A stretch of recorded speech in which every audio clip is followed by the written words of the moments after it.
नमस्कार जय जगन्नाथ स्वागत करुँच मिसेस किचन चैनल को। आज मुझे पोई चिंगुड़ी घाटार गोटे बढ़िया रेसिपी नहीं आसी। देखुवे तो मुझे प्रथम चिंगुड़ी को भलसे क्लीन कर हलदी और लुण दे भलसे भाजी नहीं थी।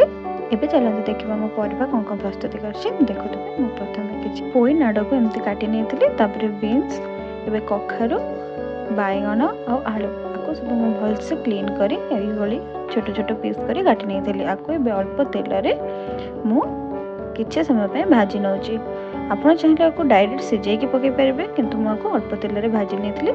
एबे आमे अल्प हल्दी गुंड और लुण पकई नबा।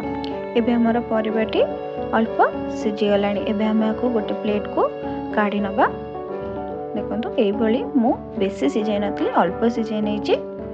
एबे देखो मु गोटे बढ़िया मसलाटी घर मसला प्रस्तुति कर टेस्ट भी बहुत बढ़िया। देखुवे तो मु अल्प गोलमरिच डालचीनी सुखला लंका गुजराती जीरा पानमधुरी जायफल गोटा धनिया को प्रथमे भाजिकी अल्प दर छेचा मु हेमदस्ता छेची नहीं। एबे देखो मुझे गोटे कड़े अल्प तेल फुटण और छोट छोट काटी पतला होगी पियाज को भाजी नहीं।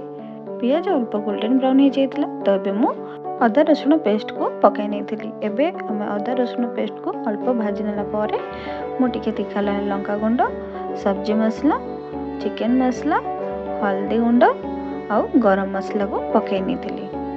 एबे आम अल्प पानी देकी ताको गोटे रू 2 मिनट जाए मसला को भलसे कषि नबा। देखो मसलाटी मोर कषि एबे मु अल्प लुण पकई नेली। एबे आमे भाजी थिबा परिबा गुडी को भी सेदरे पकई नबा। मसला और परिबा को अल्प कषि सारा पर मु अल्प काटी टमाटो को भी पकई नहीं। परिबाटी बढ़िया से कषि हो मसलाटी बहुत बढ़िया से कषि भी हो जाए। एबे मु देखो पतला पतला काटी नहीं पोई पत्र। एबे आमे पोई पत्र पकईकी 5 ରୁ 10 मिनिट भलसे मिक्स कर नबा। तापरे आमे जो भाजी थिबा चिंगुड़ी को भी पकई नबा। देखो मु जो मसला प्रस्तुति करी ताकू मु अल्प छेची नहीं। एबे आमे लास्ट को से मसलाटी पकई नबा आ गोटे रू 2 मिनिट कषि नेला पारे देखो मु पानी अल्प दे देइथिली। पे पानी दे सारा पारे आमे आकु फुटे नबा। पानी फुटी गला पारे देखो हमर रेडी हो गला चिंगुड़ी पोई घांट। देखो बहुत सुंदर देखा जाउची बहुत बढ़िया बास्ना भी आसुची खाइबारे भी बहुत टेस्टी।